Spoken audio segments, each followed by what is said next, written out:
और अब इस बीच एक बड़ी खबर आ रही है मध्य प्रदेश से। बड़ी खबर का रुख कर लेते हैं। दतिया उपचुनाव की बड़ी घोषणा हो चुकी है। 6 जुलाई से नामांकन की प्रक्रिया शुरू हो गई। 13 जुलाई तक प्रत्याशी अब अपना नामांकन भर सकेंगे।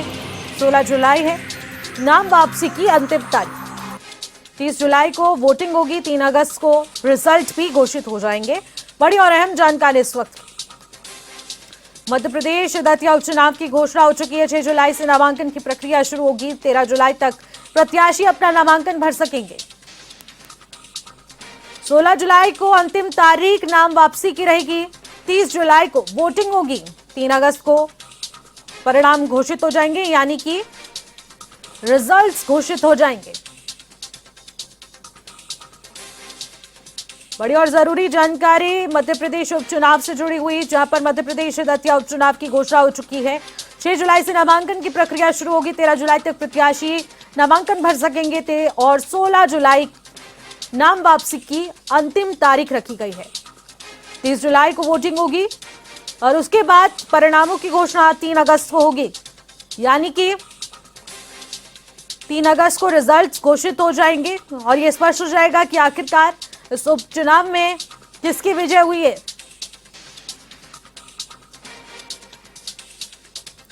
अब इसको लेकर तमाम विशेष तैयारियां शुरू हो चुकी है। नामांकन प्रक्रिया भी जल्द शुरू होने वाली है।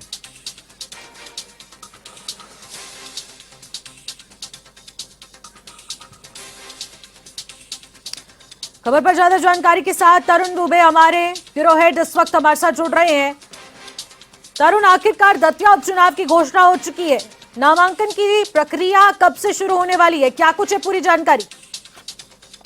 देखिए, मध्य प्रदेश में दतिया विधानसभा सीट काफी महत्वपूर्ण मानी जाती है, क्योंकि इसका कारण है कि राजेंद्र भारती ने मध्य प्रदेश के वरिष्ठ नेता, भाजपा के वरिष्ठ नेता और गृह मंत्री, पूर्व गृह मंत्री जो है नरोत्तम मिश्रा को यहाँ से चुनाव में हराया था 2023 विधानसभा चुनाव में। और काफी बड़ी ये हार जो है बीजेपी के लिए मानी जाती है। तो इसी को लेकर के आज चुनाव आयोग ने जो है विधानसभा चुनाव की घोषणा की है। दतिया विधानसभा सीट को लेकर के विधानसभा क्षेत्र में धारा 144 भी लागू की गई है। इसको लेकर के चुनाव आयोग पूरी तरह से तैयारी में जुट गया है और चुनाव प्रक्रिया की शुरुआत जो है लगभग 6 जुलाई से हो जाएगी। 6 जुलाई को गजट जो है अधिसूचना जारी होने के साथ होगी। इसके बाद जो है 13 तारीख को नॉमिनेशन की लास्ट डेट होगी और 14 तारीख जो है सिक्योरिटी और नामांकन पत्र जो है हटाने के लिए आखिरी तारीख होगी। परिणामों की घोषणा कब तक होगी तरुण?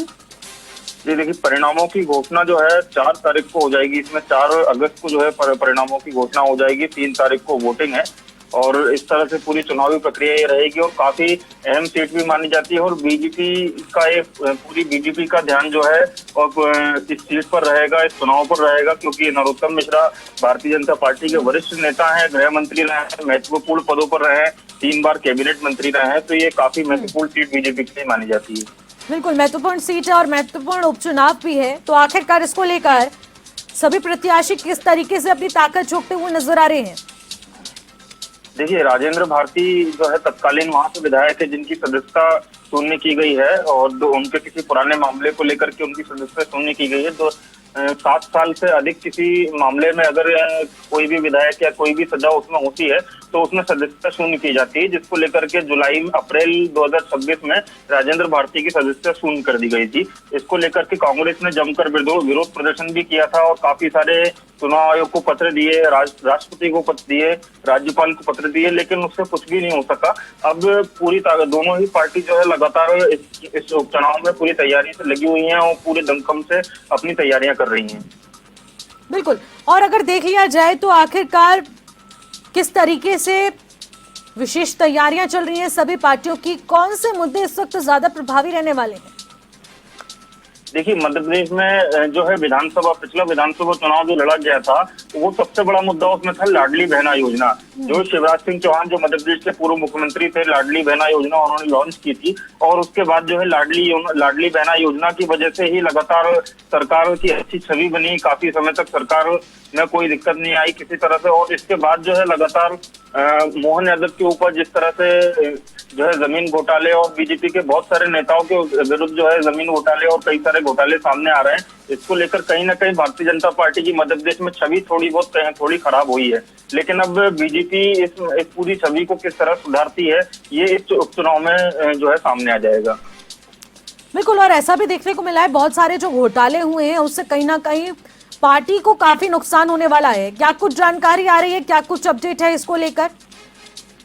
देखिए, मध्य प्रदेश में जो मोहन यादव, मुख्यमंत्री मोहन यादव के खिलाफ जो है जमीन घोटाले, उनके परिवार के जमीन घोटाले जो सामने आ रहे हैं और जिस तरह के आरोप उनके ऊपर लग रहे हैं, ये कहीं ना कहीं बहुत ही बड़े घोटाले हैं और बड़े आरोप हैं। लेकिन इस पूरे प्रक्रिया पर और इस पूरे घोटाले पर अभी तक मुख्यमंत्री मोहन यादव ने किसी भी तरह का कोई प्रतिक्रिया नहीं दी है। हालांकि मुख्यमंत्री कार्यालय ने इंडियन एक्सप्रेस की खबर पर जो है पूरी जानकारी दी थी और उसमें बताया था कि मोहन यादव के और उनके परिवार की किसी भी संपत्ति में कोई वृद्धि नहीं हुई है।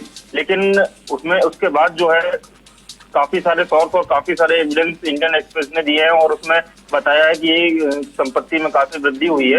इसको लेकर के भी मध्य प्रदेश में कांग्रेस पार्टी जो है बड़ा मुद्दा बनाकर बैठी हुई है। कांग्रेस पार्टी लगातार विरोध प्रदर्शन कर रही है और लगातार हमले कर रही है। दिग्विजय सिंह और जीतू पटवारी जो प्रदेश अध्यक्ष हैं कांग्रेस के, उन्होंने भी काफी विरोध प्रदर्शन किए हैं और मध्य प्रदेश के लगभग सभी जिलों में सभी कांग्रेस जिलाध्यक्ष और कांग्रेस कार्यकर्ताओं को ऐसा निर्देशित किया है प्रदेश अध्यक्ष द्वारा कि और ऐसी भी जानकारी आ रही है तरुण की बीजेपी में शामिल हो जाए दिग्विजय सिंह, क्योंकि पार्टी के विधायक ने उन्हें न्योता दे दिया है। हाँ, ऐसी अटकलें भी सामने आ रही है कि पार्टी के कई सारे विधायक और कई सारे वरिष्ठ नेता जो है दिग्विजय सिंह और कांग्रेस के वरिष्ठ नेताओं को लगातार कांग्रेस बीजेपी में जो है आने का न्योता देते रहते हैं। लेकिन दिग्विजय सिंह जो है अपनी बात पर अड़े हैं। उन्होंने साफ कह दिया है कि मैं कभी भी बीजेपी ज्वाइन नहीं करूंगा, मैं कांग्रेस का पुराना सिपाही हूँ। इस तरह का बयान भी जो है दिग्विजय सिंह ने दिया है। ठीक है तरुण, इस खबर पर नजर बनाए रखिएगा और अपडेट भी देते रहिएगा। बहुत बहुत शुक्रिया फिलहाल तमाम जानकारी के लिए।